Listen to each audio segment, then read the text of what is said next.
Good morning, everyone. Thank you so much for joining us. And for those of you from Tokyo, good evening.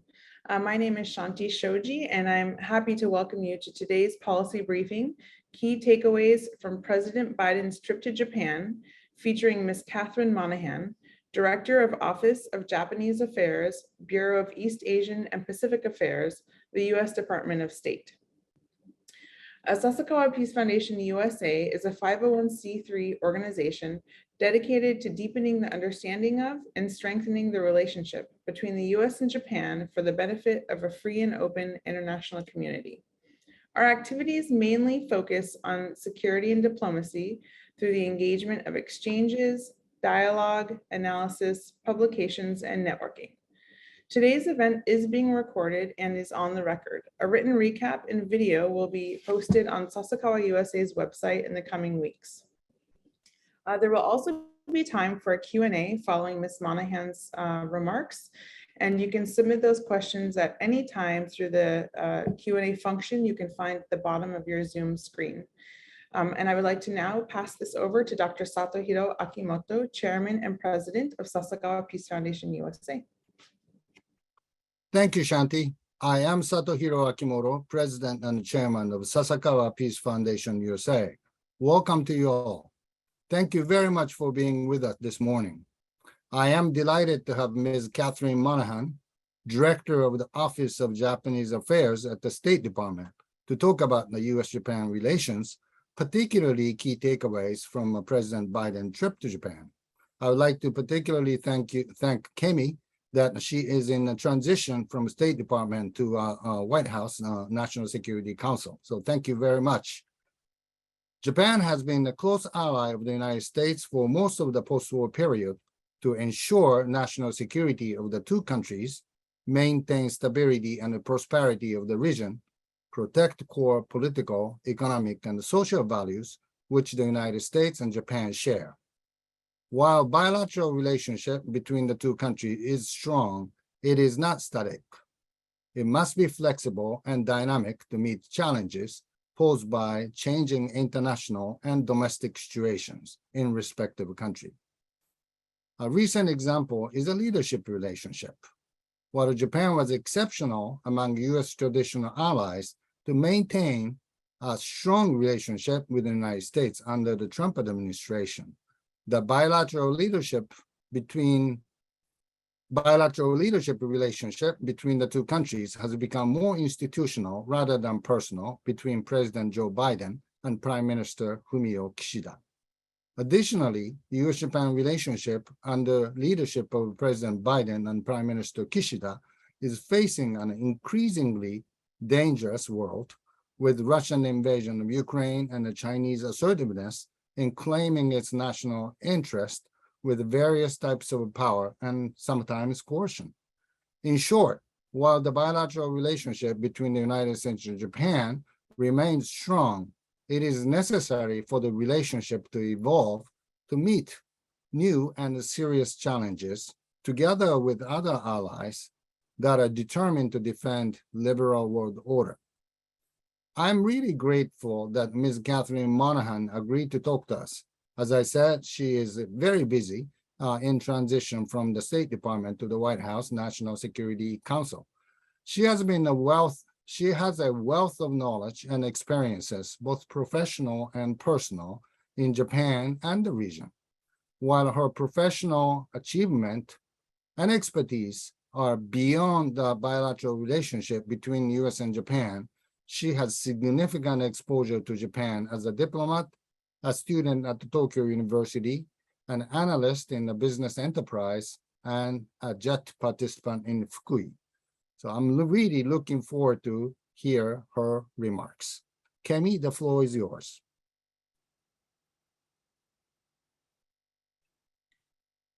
Thank you, Akimoto-san. I don't know if my video is starting. Yes, you are on. I'm on. Excellent. Thank you so much. It's such a pleasure to be here with you today. It's always so great to work with you and Sasakawa and Shanti It's really an honor for me to join you and your distinguished guests today for this discussion. And what an important discussion it is. As Dr. Akimoto mentioned, I will soon take on the role as the East Asia Director for the National Security Council, covering Japan, 90-some% of the time, but also Australia and New Zealand from that post. I'm very sorry to leave my post as Director of the Office of Japanese Affairs. It's really a great place. I've had so many wonderful jobs in the Foreign Service, and this one has been the best, thanks to working with people like you, working on the most important relationship in the world, not just in my opinion. It really is so important now, and I've been working with such great people on such critical issues. I can only say that Kori Karamo, let's do it. Let's keep doing it, just from a different place. As a career Foreign Service officer, my life is one of constant change. So here I go again. But I'm really excited to join the excellent team at the White House and to continue to work with you all on these important issues. Whether I am at the State Department or the National Security Council, our goals for the U.S.-Japan relationship remain the same: to work closely with all of our key allies and partners as the U.S. and Japan to ensure our joint prosperity and security. And beyond that, to defend the rules-based order and the free and open Indo-Pacific region.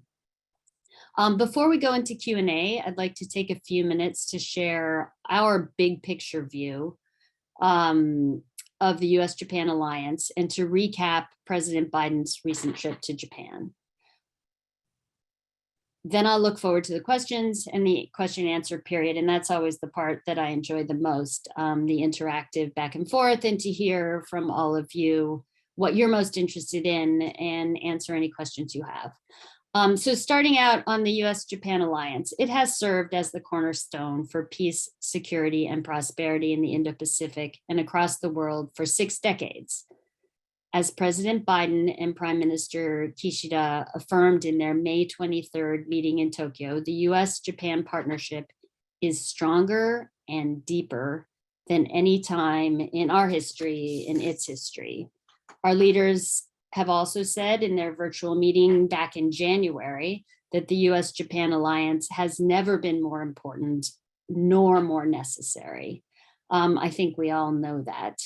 Our shared view, really our complete alignment on so many issues of the free and open Indo-Pacific, is crucial to President Biden's vision of more firmly anchoring the United States in the Indo-Pacific and in strengthening the Indo-Pacific region in the process.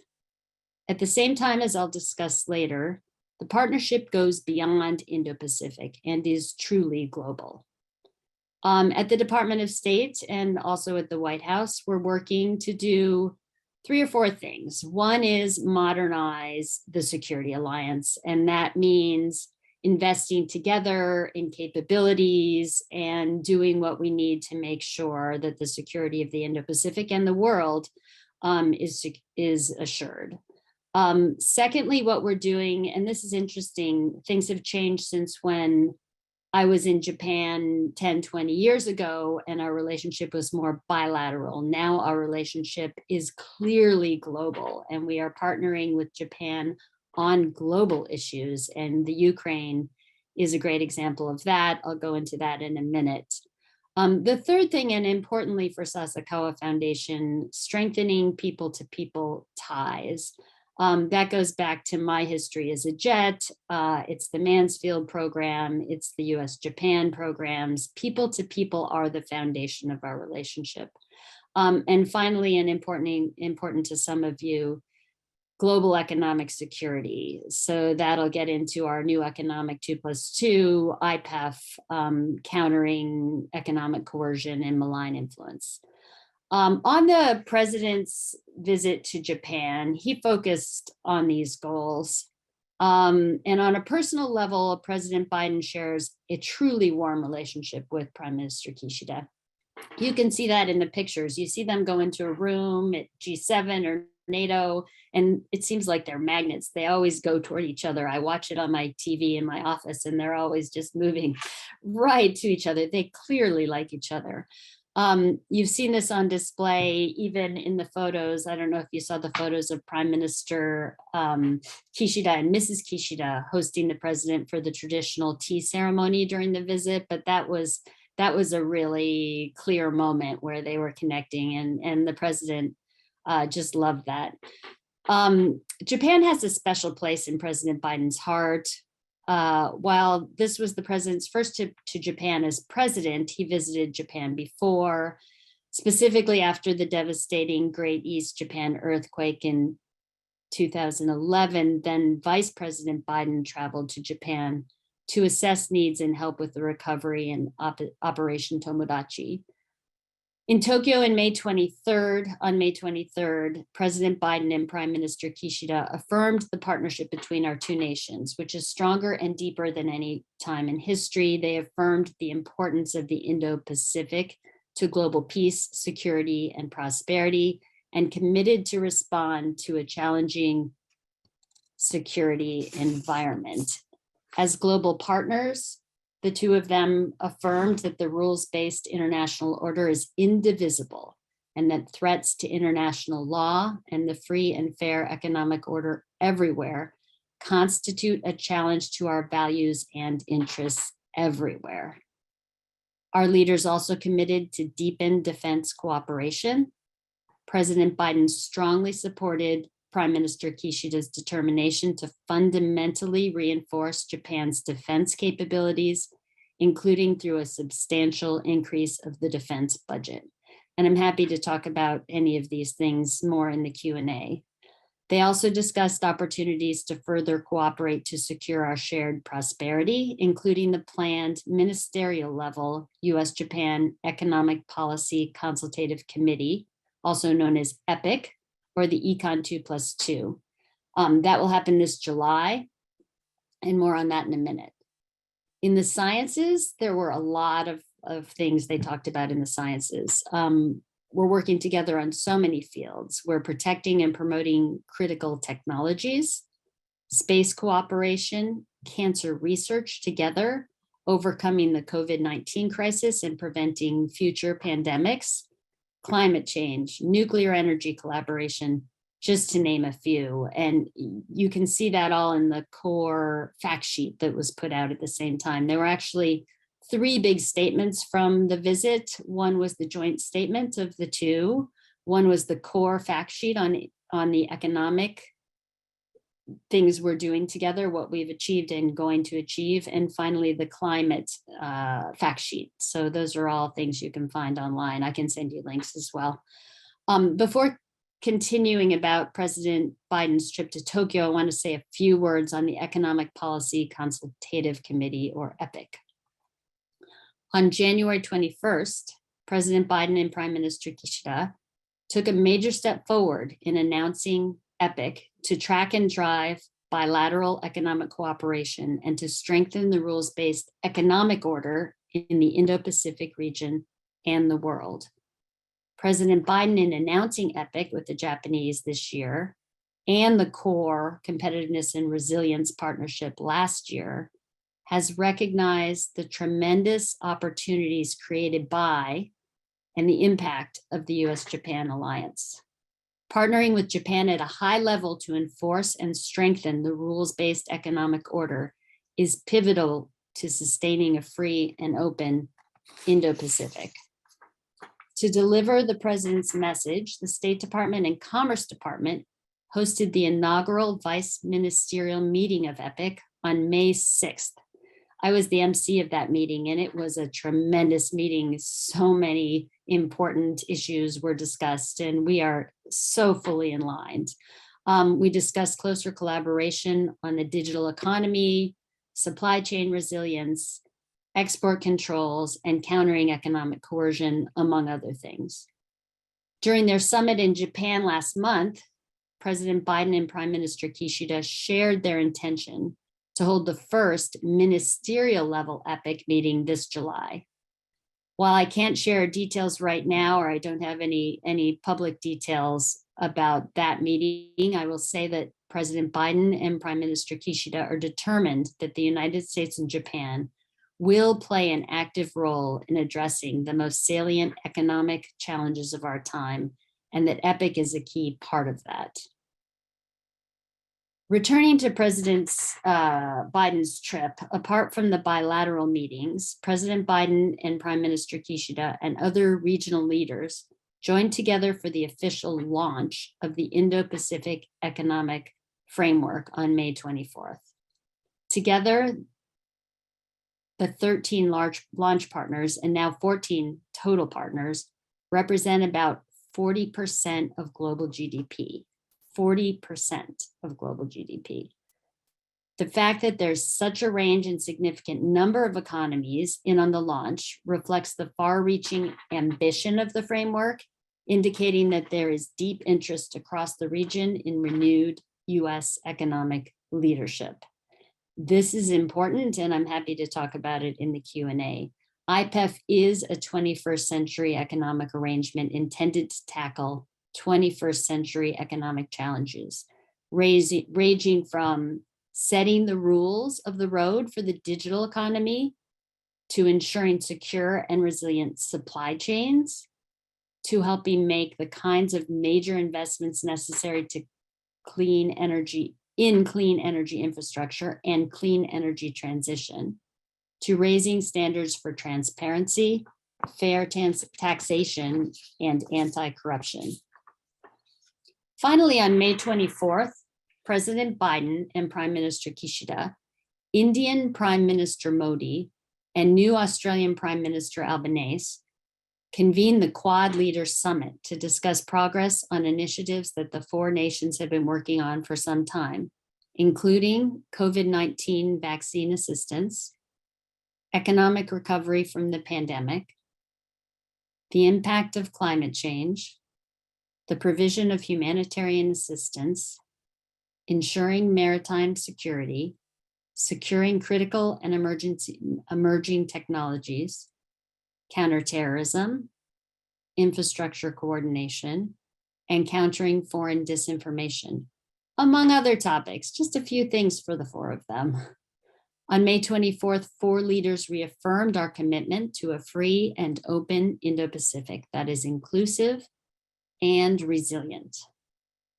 Our countries believe that the Quad is a force for good, committed to bringing tangible benefits to people in the region.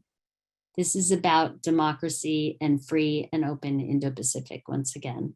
The Quad is a partnership based on values, but also capability. Each member of the Quad shares a commitment to democracy, peace, security, and prosperity in the region. We strive for a region that is open, free, inclusive, healthy, and unconstrained by coercion.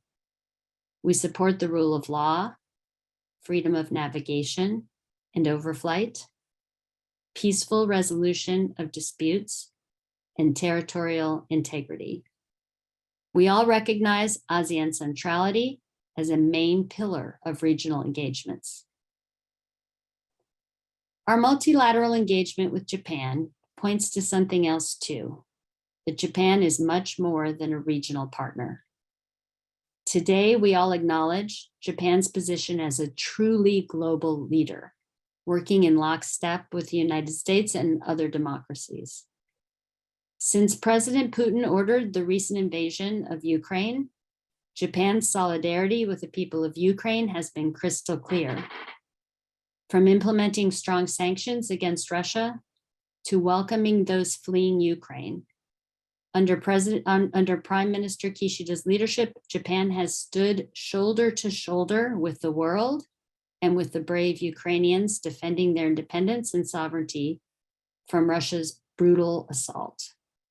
Japan's strong and continuing actions against Russia since the first day of the invasion of Ukraine are clear evidence of its resolve to be a global leader and advocate for our shared values, even beyond the Indo-Pacific.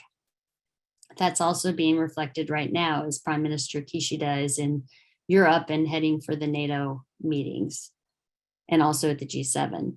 Prime Minister Kishida's forceful condemnation of the atrocities committed in Bucha and elsewhere in Ukraine show that the government and the people of Japan have a clear understanding of what is at stake. As Prime Minister Kishida said, we cannot think this is someone else's problem, a problem only for Europe. He has said the invasion of Ukraine shakes the international order of Asia and the world. When Japan stepped in and Japan's courageous leadership, the world began to see Russia's war against Ukraine not as a European issue, but as a reminder of the global mandate to defend peace and sovereignty of free nations. We are proud to stand together with Japan.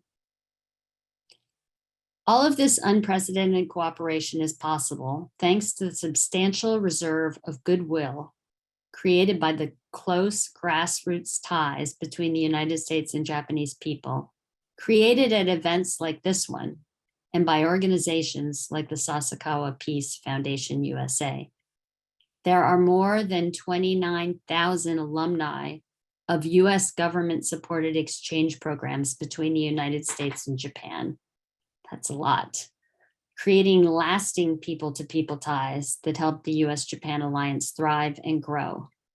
There are more than 30,000 American alumni of the Japanese government-sponsored Japan Exchange and Teaching JET program, including myself. The Fulbright program in Japan has sent over 6,500 young Japanese on Fulbright scholarships to the United States since 1952.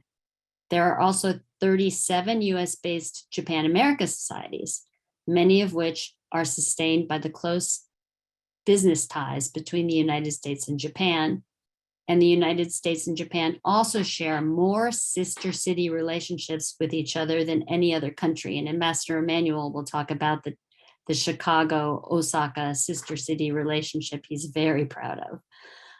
Many other non-government organizations, such as the U.S. Japan Council, Mansfield Foundation, use public-private partnerships, as well as U.S. government grants to support people-to-people exchange. Increasing two-way student mobility between the United States and Japan is a shared priority for both countries. And that's something I'd love to talk about because we can do better. I think COVID has really set us back. Sustaining these people-to-people ties is vital to the future of the US-Japan alliance. It will be critical to our shared future to continue to focus on engaging the next generation of Japanese and US leaders to instill unwavering support and interest in the US-Japan alliance.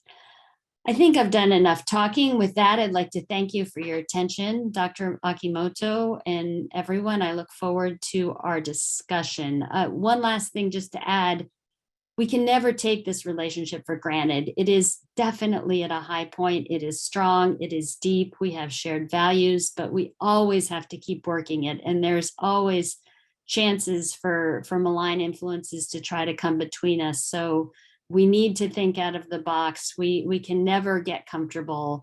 I think the economic part is really a weak link, and Ambassador Emmanuel was talking about it this week in Washington. We really need to engage together in the economy of the Indo-Pacific and the world. And I'd love to hear everyone's thoughts about that too. Back to you, Dr. Akimoto, and thanks again for this opportunity. Thank you very much for your comprehensive remarks on takeaways from Kishida-Biden meeting in Tokyo, as well as all the important aspects of the bilateral relationship. I really appreciated your presentation. I am all for people-to-people ties that you mentioned. I came to the United States for the first time when I was 17 or 18, and I even don't remember the time I was 17 or 18. You know, I think exposure exposure of young people to both Japanese and American is very important. I was delighted to bring House members to Japan, led by Representative Diana DeGette and Representative Larry Bushon earlier this month. And one of the most remarkable exchanges I saw was their exchanges with their town hall meetings with a Waseda University student.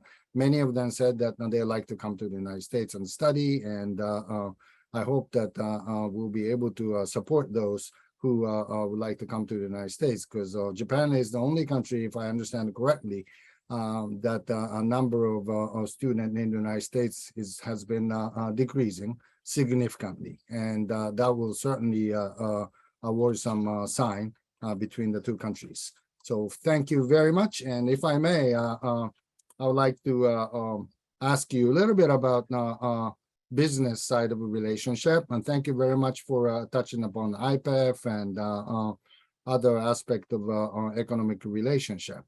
You know, when President Biden visited ROK, the very first stop was Samsung, Korean business entity. In Japan, President visited no business entity organization in Japan. Japanese business has been relatively,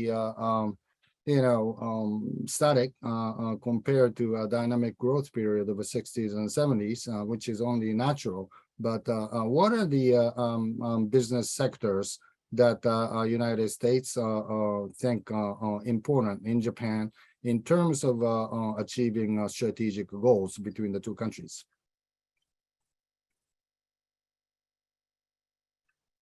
Thank you, Dr. Akimoto. There are so many important business sectors in Japan. I think the key thing that we have to remember is between the US and Japan, we are the first and third largest economies in the world, right? So between us, we have a significant percentage of the global GDP, and between us, we can really ensure that the world is free and open and that the rules-based economic order is preserved. So I think it is critical to share R&D, to share tech, to set rules that allow us to share those things and allow us to protect those things. So, for example, the very first time I had a meeting with Foreign Minister Hayashi, he was still a Diet member, and he was talking about the importance of having standard rules from IPR to, any kind of standards in the business community. Could be electrical car battery standards. It could be climate and energy related standards, pollution related standards. If we can align our rules and standards, then we can become a kind of a block. And I think that applies to all the critical sectors, but any of the energy related sectors are of course critical. When Ambassador Emmanuel was here last week, he was talking to a number of economic leaders and people about the economy and climate change. And he said, one of the most important things we can do is think about energy together, right? Because energy has proven, especially in the Ukraine crisis, as a strategic asset, as well as, just a necessary commodity. And so we need to be working together with Japan on that and considering how we should manage it, including with standards and climate standards. I can go on and on, but every sector, everything we do with Japan, semiconductors, we're also talking very closely with Japan and some of the others, including Netherlands, Taiwan, and ROK, about critical supply chains, critical minerals, semiconductors, and that discussion is important, frankly, not to be too dramatic, but to the future of the world. Thank you very much. You mentioned Ambassador Rahm Emanuel. I was in Tokyo 3 weeks ago, and I saw Japanese people are very excited about having this dynamic, young ambassador, young in relative sense, in Tokyo. He has been a very effective retail politician in Japan, with all due respect to the world. And I also saw that the embassy people are very excited about having him. Would you like to say a word or two about his role and how he's contributing to the U.S. Japan relationship? Sure, of course. So I think you're absolutely right about the embassy impression. It's so great to have an ambassador again in Tokyo, and it's so great to have such a positive, energetic ambassador. He has been really a breath of fresh air, and also someone who is so interested in working with Japan. He has really been knocking it out of the park. That's interesting that you talk about him as young. I worked for Howard Baker in the embassy 15 or 20 years ago, and he was not young, also a great ambassador, but having this ambassador who is literally running around the palace, I mean, literally running around the palace and biking and everything else is just great. His energy knows no bounds. He was talking recently in Washington on Friday. I was with him and he was talking to a group, and he talked about middle child energy. I don't know if that's what it is. I'm a middle child too, but he really is enjoying every aspect of it. I'm happy to talk about any of the kinds of things he's focused on. He's focused very much on the economy, frankly, of course, on the alliance and security issues, but there's a lot we can do in the economy with IPEF, with the economic 2+2, and essentially taking back the rules in the space in the Indo-Pacific and the world from an economic. He has a very clear vision of the future of global economic relations. And he feels like it's not just about trade agreements anymore. It's so much bigger. It's so much more dynamic. You know, the whole digital world is so much bigger than market access, right? The rules of privacy and data flow. He's very interested in all of that and talking to lots of people. So I'm really excited that he's there and thinking big and so well connected with the power centers in Washington. I can't even tell you all the people he met with because they might have to kill me, but it's he's connected with everyone, which is really exciting for all of us. Thank you very much. I'd like to introduce a question from General Larry Nicholson, former 3MEF commander in Japan. Thank you for your wonderful presentation. You discussed the increased multilateral aspect of our relationship with Japan. How can the United States assist in the development of a closer relationship between Japan and South Korea in all sectors, especially economically and militarily? I love that question because we have such a historical moment right now with President Yoon, the new president in South Korea, and Prime Minister Kishida, who is more sound with great approval ratings and a very thoughtful ex-foreign minister, ex-defense minister, right? So he understands all those aspects. And I was actually in Tokyo when President Moon was elected, when it was announced that he would be the new president. And I was astonished to see Prime Minister Kishida within a couple hours reach out to President Moon, which was a huge magnanimous gesture and really set the stage for the whole relationship. And President Moon took his call as one of his very first calls. And from there, it's been great. I was in Seoul a few weeks ago with Deputy Secretary Sherman for the trilateral Vice Foreign Minister meeting between the new South Korean Vice Minister Mori and Deputy Sherman. And I can tell you, I was in the meeting and it was good. It was so positive and constructive. And I think there's a real interest in moving forward. Not just because the threats are so significant and we can't have our allies be anything but allies, but also I think because there is a relationship between some of these new people that has great promise. And I think the people of Japan and Korea want to be closer together in light of the kinds of threats that we're facing with the Russian invasion and what's going on with China. But thank you for joining, former 3MEF commander. I was in Okinawa week before last, and I met with the 3MEF commander and a few others down there. What a great group of people. I really appreciate their service and everything that all of our military does all over the world, especially in these times. So thank you. I am delighted to say that General Nicholson has become a distinguished senior fellow for Sasakawa Peace Foundation last month. I'm looking forward to working with Larry. I would like to ask Patrick Cronin to ask a question on the screen. Patrick? Yes, thank you so much. I'm delighted to see you're going to the National Security Council, where you can be at the center of the White House coordination of all of these important issues, not just for Japan, US, but the region. I wanted to follow up maybe with a question about how we can manage and how we are managing the relationship with Russia beyond the Ukraine war. The impact on the Japan-Russian peace negotiations obviously have been dramatic in terms of stopping all of that. How are our Japanese allies thinking about Russia from a U.S. perspective, and how can the U.S.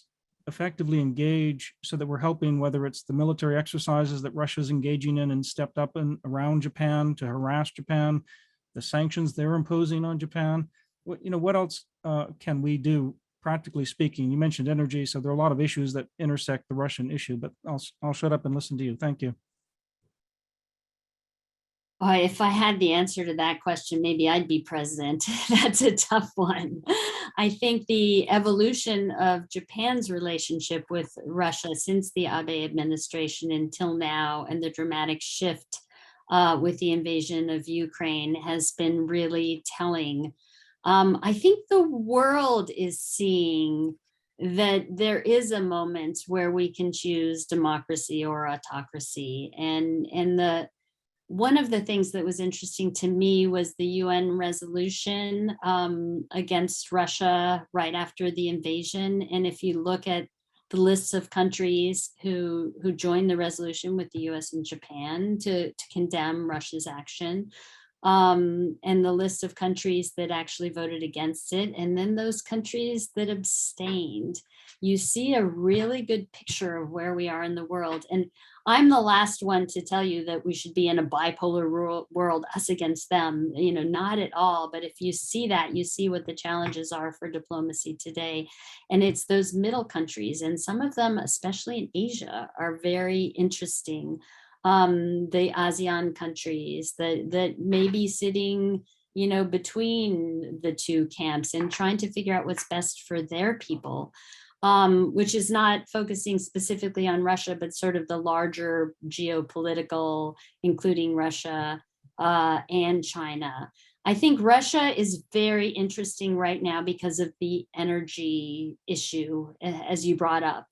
We can't right now not have Russian energy in Hokkaido. There would be no lights on in Hokkaido, right? So we do have to figure out how to manage that in the medium term and long term. And maybe some other people on this discussion would have better ideas than I. I guess what I can say is I was very impressed with the risk that Prime Minister Kishida took when he made that very quick decision to support the democratic world in light of the Russian invasion. That was a political risk, right? He came right in with the G7, with Europe and with the United States with immediate sanctions. And I was working on that through that weekend, right after the 24th of February, when there was an invasion, and the Japanese were, go. They didn't hesitate for a minute. They called us and said, hey, you're talking to the Europeans, let's talk, we're in. And, at the same time, simultaneously, they made their statement about the values that we share. And that was terrific. And that just shows how strong the Japanese view is of protecting the rules-based economic order, the rules-based international order, prosperity and security for the world, not the relationship with the US, but the relationship with the world and their responsibility to the world. And what I see is the Japanese coming to the United States and saying, hey, you're the superpower. You have a responsibility. Step up in the economic realm. Step up. I mean, in a lot of ways, they're the ones pushing us. It's not us pushing them to do something against Russia. It's them saying, let's go. It matters now. So that's great. And we're absolutely in line. I'm not sure if I answered your question. It's a great answer. Thank you very much. Well, thank you very much. I would like to ask two questions by Ambassador Russ Deming. Both questions are excellent questions. Thank you for an excellent overview. Could you talk a bit about issues relating to the U.S. military presence in Japan, particularly the Phtenma relocation program, which began in 1996 when I was DCM, and friction with the base hosting communities over noise, accident, and criminal incidents? So that's the first question. Please go ahead. Thank you. What an honor to answer a question from the famous Russ Deming, who everyone knows in the Japan world at the State Department. So thank you for your question. I'm so fortunate to have been in Okinawa. I spent a full week, the week before last, that was last week. In Okinawa, I went to Naha, Miyako, Ishigaki, and Yonaguni. And I met with the 3 MEF commander, the 18th Air Wing commander at Kadena. I went to see Camp Schwab, the Phtenma replacement facility, which is really beautiful. And they're doing amazing work there. One of the things that's interesting that maybe other people here don't know is that they have sugarcane cultivation on a number of these bases. There is direct economic activity on and off the bases that links the local economy with the base people, which is really interesting. I learned so much talking to all these commanders, including the commander at Yonaguni, which is, you know, a tiny island, population 1,500, and there are 160 Japanese SDF forces on the island with their children and families, which are really engaging with the community.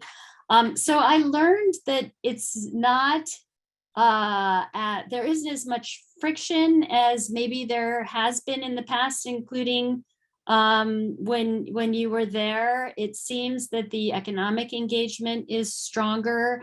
And also, I felt when speaking to the Japanese that there is more a sense of the threats because the Chinese PLA ships, this is not secret information, it's in the news every day. All the newspapers in Japan report on it. The Chinese Coast Guard is, you know, circling all of those islands. You know that Russia and China, getting back to the President Biden's visit to Japan, did a bomber review through the Taiwan Strait exactly when at the end of their visit on the day of the Quad. So there's a lot of activity. They see it. I could see Taiwan from Yonaguni. They're concerned about all the things that might happen in contingencies. And so there is a better perspective right now. Also, they are moving out of the Kadena area. No, sorry, not Kadena, Phtenma, and into Camp Schwab. That will happen slowly but surely. And I think also they're more responsive to the concerns recently. We're linked up, we're working on things like noise together. So overall, I would say things are looking good and the relationship is strong, and the SDF actually urged us to do more together with them, to collaborate more, especially on humanitarian exercises, emergency response, and things like that. They're very interested in collaborating. Thank you very much. Ambassador Deming, the second question is this. Are there plans for revising the guideline for defense cooperation in conjunction with the GOJ forthcoming TAICO and the midterm defense plan?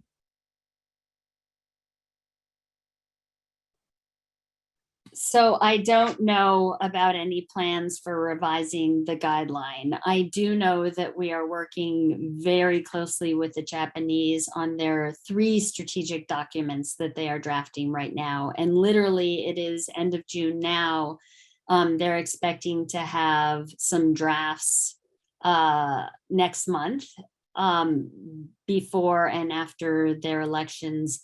We have been talking about what those look like. They have been talking to us about our national security strategy and our planning. We're aligning our capability needs, we're aligning our strategies, we're talking about posture together with them. I don't think there has been ever a round of documents that have been so closely coordinated. I was in Tokyo in March with Assistant Secretary Crittenbrink for meetings about coordinating the different strategy documents on the Japanese and the US side and our military posture, and they were incredibly productive. It's really exciting what's going on in terms of interoperability and capabilities and commitment to be in lockstep in any kind of contingency. So I'm pretty, as the ambassador told people on Thursday and Friday when he was here, we're not concerned about the military cooperation and alliance. We are strong and well aligned. It's the economic side where the Chinese are making a lot of headway, and we need to focus on that. Thank you very much. It was great to have a question from Ambassador Russ Deming. Many of us are students of Russ Deming, so thank you very much. I'd like to go to a question of Dimitri Sevastopoulos of Financial Times. Can you expand on the U.S.-Japan Dutch talks on semiconductors and give us a sense of how close or far we are from an outcome?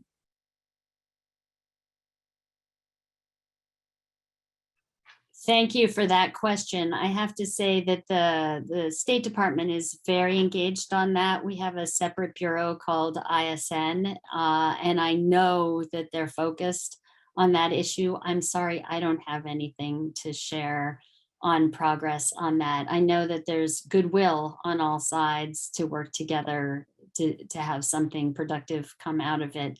I think there are lots of different talks and different forums where we're talking about semiconductors, so I'm confident that nothing's falling by the wayside, but I don't know specifically where we are in that particular. I know what you're talking about and it's important, but I'm not the one to ask. I'm sorry. Thank you very much. I'd like to go to a question by Riley Waters of Hudson Institute.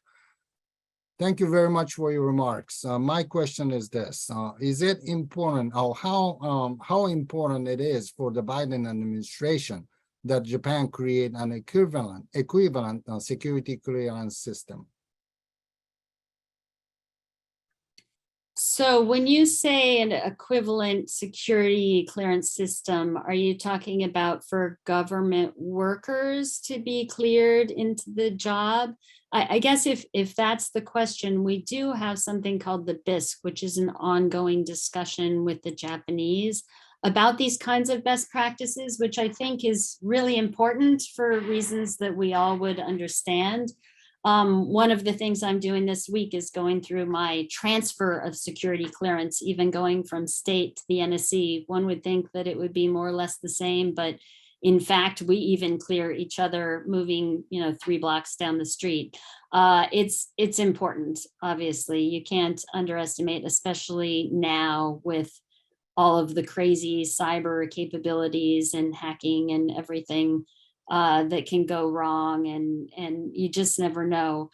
So I would say that security clearance, any kind of clearance, cyber safety, information security is a top priority for us, and I think also for the Japanese, and we are sharing best practices. But I don't have much more to say on that, and probably couldn't even if I did. What about the private sector side of things?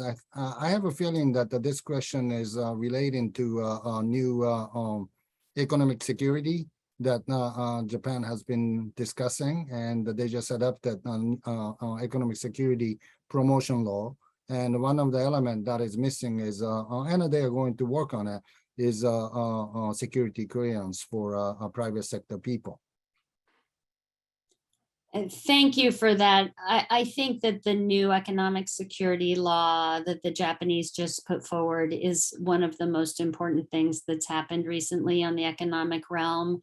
I think we can't be oblivious of the kinds of threats to the private sector there are involving security, especially when you have the private sector working in the military sphere, but pretty much anything, any of the communications areas, anything related to digital, which is another reason why we need a digital agreement. So yes, so if the answer is, does the US take this seriously or think it's important? I mean, if that's the question, the answer is definitely yes.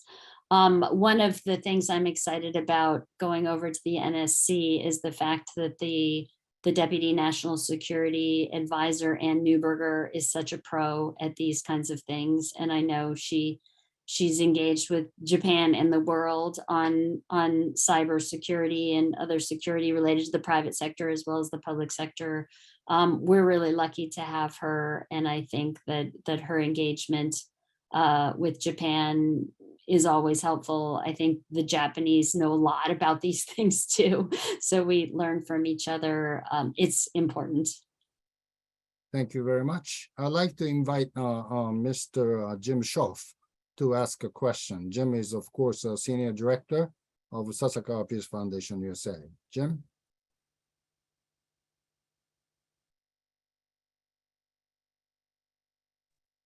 You're on. Okay, sorry, I was in the process of joining here. Hello, Kemi, thank you so much for your remarks, and I'm really glad to hear about your new assignment. So good luck in that. The question I was going to ask kind of got touched on by Russ Deming a little bit, but I'm going to adjust it. I did want to ask about Okinawa. I do think you're right that you know the dynamics or atmosphere and the threat perceptions does keep evolving, and there's been some more positive things of late, but we're still always kind of just one accident or incident away from a major crisis there, and the relocation program is still, in many respects, just treading water and kind of has some big engineering and legal bureaucratic hurdles ahead of it that it's hard to see how we get over those humps and really reduce the density around in Futenma and be able to close Futenma and relocate to, reduce numbers and relocate to a safer area. So my main question is what advice would you give your successor in terms of how to foster more productive relations and cooperation in this kind of triangle of Naha, Tokyo, and DC, and all the bilateral connections therein to try to move things forward on that front? Or, and if you want to extend the question even a little further, just kind of what are some of the main areas of advice you would give your successor to prioritize going forward? Thank you. Thanks for that great question, Jim, and nice to see you. I saw you on Friday as well with the ambassador. Good to see you again. So what a great question. I grew up going to San Diego in the summers, living right under North Island and having all those planes go over every minute.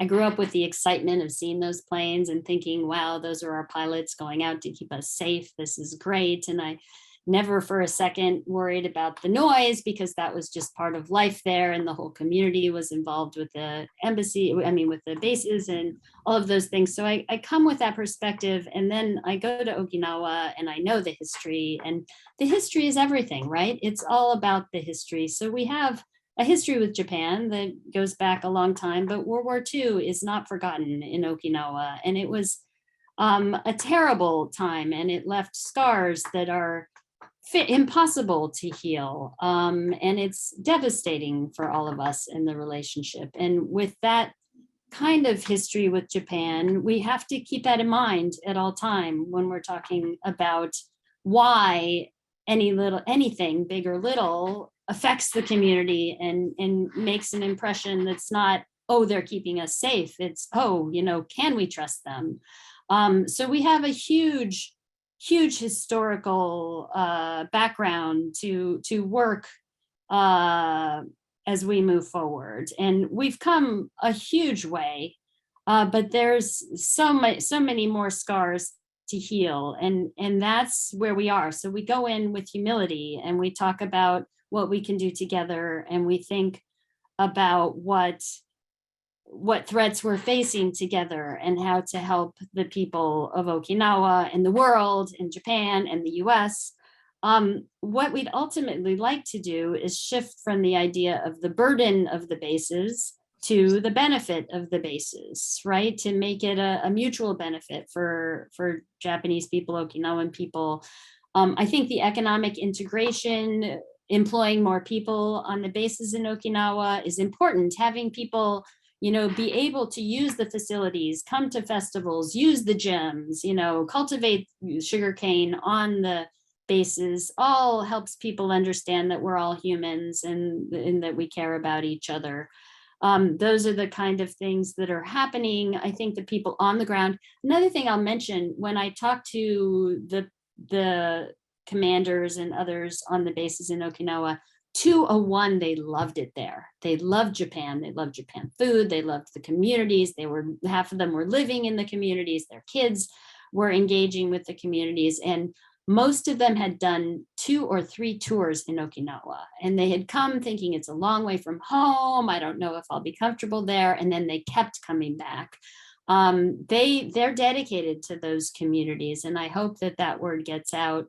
Not just in Okinawa, but in Tokyo and throughout the Japanese community, that we are together now. We're thinking about each other's interests and keeping in mind our history and being humble and trying to work together against the threats that are so real. I can't emphasize enough the numbers and what's going on with all the boats surrounding Yonaguni and all the bombers flying over. It's very real. They are engaging every day in a Top Gun kind of way that's really a front line down there. And the people of Okinawa are seeing that too. So it's quite interesting to actually be there.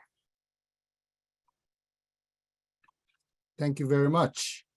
I'd like to ask a question from John Bradford of YGAP in Yokosuka.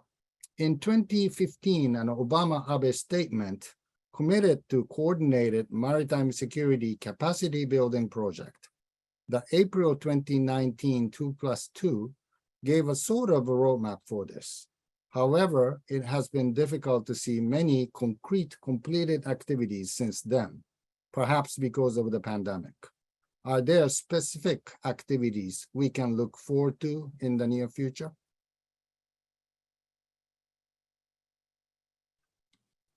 So I know that we're very engaged continually on maritime security, and that's one of the things that the commander in Yonaguni is doing right now. And one reason I went to Yonaguni, I also visited the Japanese Coast Guard in Okinawa and talked to them, which is really interesting. They're the ones that are out there with the Chinese Coast Guard, alongside.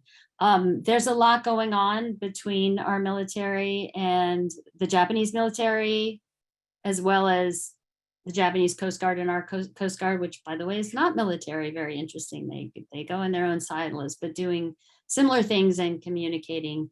I don't know specifically more details about the 2015 Maritime Security Agreement, but I can tell you that it has not been lost, that is perhaps the central element of what we're doing around those Southwest Islands right now.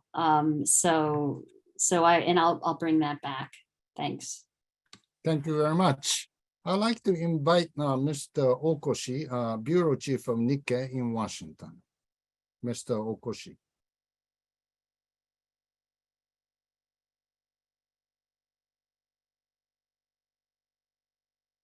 You are muted, Mr. Okoshi. Thank you, Akimoto-san, and Ms. Monahan. Thank you for your insightful presentation. I'd like to ask a question about the U.S. strategy toward China and the Japan-U.S. relationship. I certainly believe that the United States and Japan alliance is one of the most important relationship in the world and in Asia. And also it is very important that the US and Japan to be on the same page in terms of security, national security. And on the other hand, from the China's point of view, if it is obvious that Japan will always take an integrated position with the United States, there is less need for bilateral dialogue with Japan. So I don't think this is necessarily good for the United States either. So what is your view on the issue of how to increase our strategic options vis-a-vis China as an ally while preventing China from driving a wedge between us? Thank you so much. I'm not sure if I understood exactly your question about the bilateral versus multilateral. Could you clarify that a bit? Because I think that's an important insight for me. Okay, I mean, so if it is obvious, if Japan will always take a same position with United States, as for China, they don't feel the need for that bilateral dialogue with Japan will become fewer and fewer, so getting fewer. So I mean that Japan will lose its leverage over China as one country. So, but this kind of situation would be necessarily, it's not good for the United States either. So I'd like to share your views with these issues. Thank you. I think that these questions are very difficult, and also the kinds of questions that are very much on the minds of the State Department and the White House right now. I think if there were an easy answer, we'd already have better relationships across the board with all of these people. I think it's very hard. I think for us, the most important thing is to remember why we're standing together with Japan. And that's for a free and open Indo-Pacific, and that's for human rights and the shared values that we have. I don't know the best way, maybe other people on this call know the best way to ensure peace in the region and understanding from the Chinese side. I'm definitely not an expert on China. As far as I'm concerned, I am an economic officer versus a political military or any of those things. So from my perspective, I think the way for peace in the region and maybe the world is to have the economics work, to keep the rules-based economic order, to allow China to engage and compete under the same rules that we all have. So free and fair and open, free data flow, the privacy rules, that no information media are dominated or censored.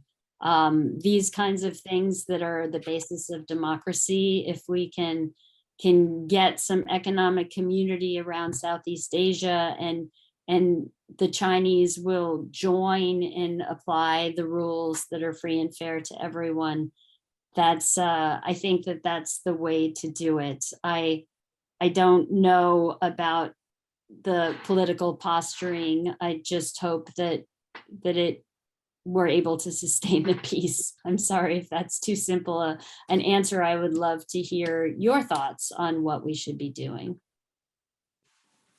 Thank you. So it's very difficult to answer. Well, thank you very much. If I may, I would like to ask a question on the economic side of things. You kindly talked about, IPEF, other economic approaches that the Biden administration is putting forward. What are you going to do with CPTPP or TPP? Is that something that the United States is not going to touch? while China and the UK and others would like to join. My understanding is that some of the Japanese leaders think that it's a good way. It's obviously an agreement with regard to trade, but also it gives kind of a legitimate membership for the United States to be in the region. So I just wonder what's the approach to CPTPP or TPP. I know that the domestic political situation is very difficult and the midterms are coming, but I also know that the Japanese are still interested in having the United States be part of it. Thank you for asking that question in my wheelhouse, Dr. Akimoto.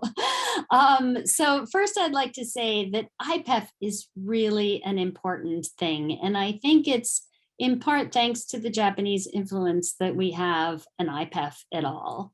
The Japanese felt very strongly that the world's largest economy and the world's third largest economy should be together in some kind of framework that would help ensure the strength of the rules-based economic order in the Indo-Pacific. And so pushed really hard for the US either to rejoin TPP or do something else to create a framework that would create an economic community that was free and open, where we could start to enforce the rules that we believe in. And so IPEF is it, and IPEF is just begun, right? With Commerce and USTR just developing the rules, and I think it will evolve. I think that IPEF framework, this idea that the US and Japan and 14 other nations in the region are committed to free and open Indo-Pacific and rules-based economics is a huge first step. So the launch was very significant. Now we need to fill out more of the details. In my opinion, in my personal opinion, free trade agreements are kind of something that's only part of the picture, something that we used to think was everything, and now we think is part of it. So I would say we should be looking toward more of, I don't know what word we use, but maybe economic communities, where we have different kinds of, as Foreign Minister Hashi said, aligned rules, not just market access. Market access might be part of it, but it's really about standards and rules that are aligned so our economies are integrated and we work with each other. And those that would bring in malign influences or try to control things or try to skew things against the others and for themselves would be blocked out because they wouldn't be able to play in that game.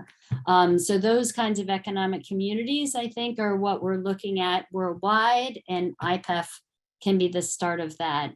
CPTPP has some great stuff in it. We were right in the middle of setting that up from the beginning.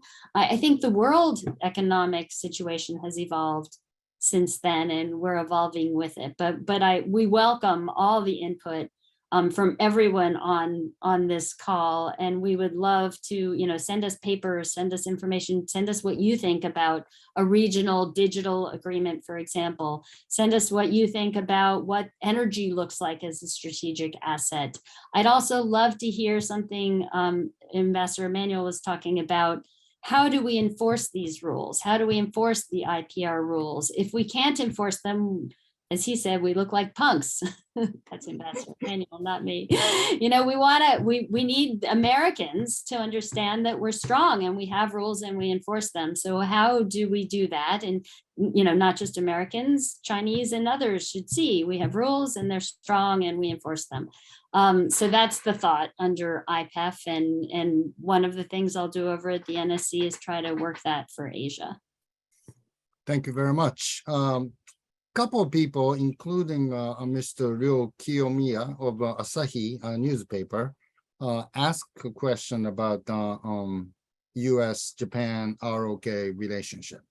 3 leaders are expected to meet in Madrid tomorrow, I guess. How do you see the importance of a trilateral relationship, and what the United States can do to improve the trilateral relationship? So important to have our allies be allies, as Assistant Secretary Crittenbrink said in his first week in the job. We have to have our allies be allies, and they know it. I think that it looks good there. As I was saying earlier, I think the relationship is better and better under the new South Korean president. The one thing I could say is it's in some ways not our business. They're talking to each other. They need to talk to each other. The trilat is really about 21st century issues. It's not us saying you all better get along. Of course, our dream is that they get along, but Japan and Korea have to discuss that themselves. What we want in the trilat is for our allies to be allies and us to ally behind the issues of the day. North Korea, Ukraine, semiconductors. You know, the trilat is about moving forward as a threesome that are aligned under the same values, under democracy, under rules-based economic order.